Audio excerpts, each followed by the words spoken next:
శ్రీ రామకృష్ణ ప్రభ ఛానల్ను చూడండి, మాసపత్రికను చదవండి. సంతోషం అనేది ఓకే వస్తువులో ఉంది అనుకుందాం. So we all get happiness because we enjoy certain things and we are happy. అంతే కదండి. మనం అనుకుంటాము సంతోషం అంటే ఒక ఐస్ క్రీమ్ తింటే సంతోషం ఉంది అనుకుంటాం. అంటే ఆ సంతోషం అనేది ఎక్కడుంది? వస్తువులో ఉంది అనుకుంటాం. ఓకే. లేకపోతే ఒక ఏసీ హాల్లో కూర్చున్నాం అనుకోండి, అమ్మయ్య ఏసీ హాల్లో కూర్చున్నాను కదా నేను సంతోషంగా ఉన్నాను, బికాజ్ నా సంతోషానికి కారణం ఏంటి? ఏసీ అనుకుంటాం అనమాట. ఇప్పుడు ఇదే కేస్ స్టడీగా మనం అధ్యయనం చేసామనుకోండి. ఇప్పుడు మార్నింగ్ లేచిన వెంటనే ఒక కప్ ఆఫ్ కాఫీ తాగాము. తాగిన తర్వాత ఏమైందంటే చాలా హ్యాపీగా అనిపించింది.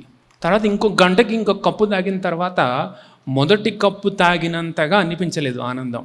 సో దెన్ అగైన్ ఇంకొక 2 గంటల తర్వాత ఇంకొక కప్ ఆఫ్ కాఫీ తాగిన తర్వాత విసుగు చెందామన్నమాట.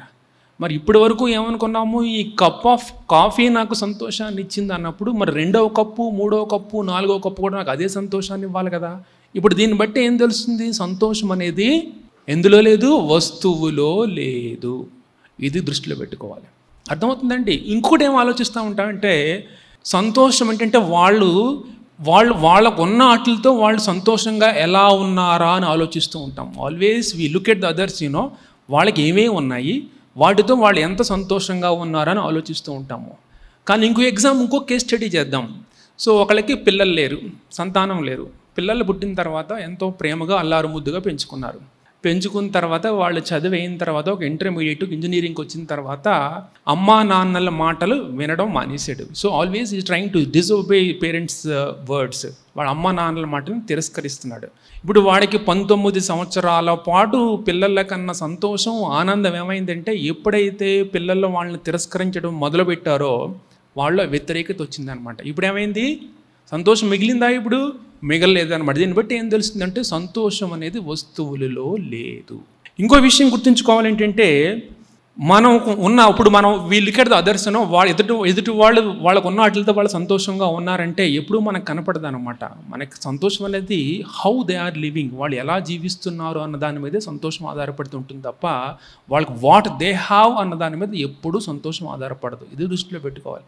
ఎందుకంటే మీకు ఎందుకు చెప్పాల్సి వస్తుందంటే, ఇలాంటి సెమినార్స్ ఎందుకు పెట్టాల్సి వస్తుందంటే ఇట్ ఈస్ నాట్ దట్ మీరందరూ కూడా సంతోషం వస్తువుల్లో లేదు అని చేత ఈ వస్తువులు అన్నీ మీ ఇంట్లో ఉన్న ఏసీలు అండి హుస్సేన్ సాగర్లో పాడేయమని, మీకున్న ఎలక్ట్రానిక్ గ్యాడ్జెట్స్ అని హుస్సేన్ సాగర్లో పాడేయమని అర్థం కాదు.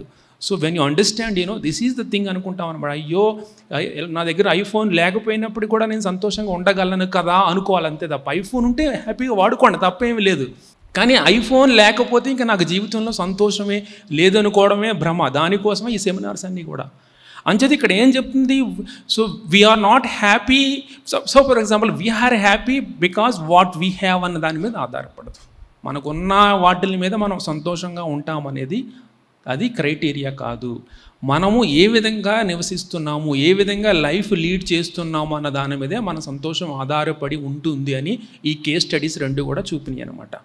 అర్థమవుతుంది అంటే, సే ఫర్ ఎగ్జాంపుల్ మీకు ఎక్కడో కళ్యాణ్ జ్యువెలరీస్కి వెళ్ళి ఒక నెక్లెస్ కొనుక్కున్నారనుకోండి. నెక్లెస్ మీరు మీ కంఠాభరణంగా దాన్ని మార్చుకుని పెట్టుకున్నప్పుడు మీరు హ్యాపీగా ఉన్నారు అంటే అర్థం ఏంటంటే ఇంక 24 hours you have to wear and enjoy చేయాలి. కానీ అలా చెయ్యరే, తీసి పక్కన పెట్టేస్తూ ఉంటారే.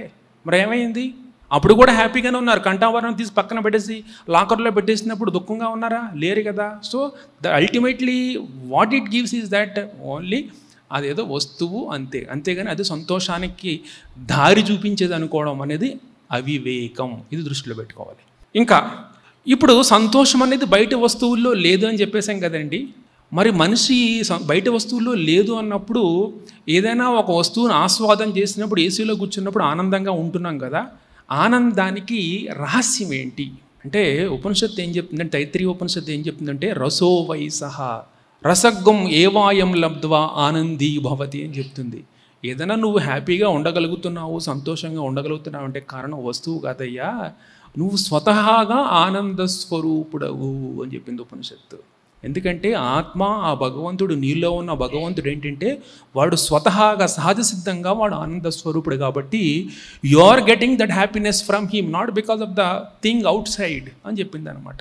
అర్థమవుతుందండి.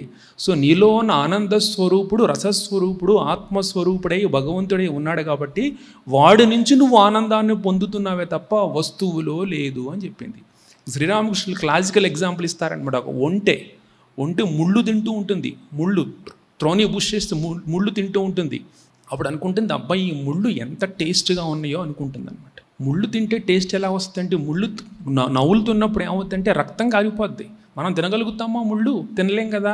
మన ఇంట్లో అన్నం కొంచెం గట్టిగా ఉంటేనే, కుక్కర్లో పెట్టిన అన్నం గట్టిగా ఉంటేనే ఎంత గట్టిగా ఉంది ఏంటమ్మా అని మనం అంటాం, తినడానికి చాలా కష్టంగా ఉంది అంటాం. అట్లాంటిది త్రోని బుషెస్ ఒంటి తింటున్నప్పుడు అనుకుంటుందంటే ఎంత టేస్ట్గా ఉందబ్బా అనుకుంటుంది అనమాట. అప్పుడు నిజంగా ఆ త్రోని బుషెస్ తినడం వల్ల ఒంటే సంతోషపడలేదు.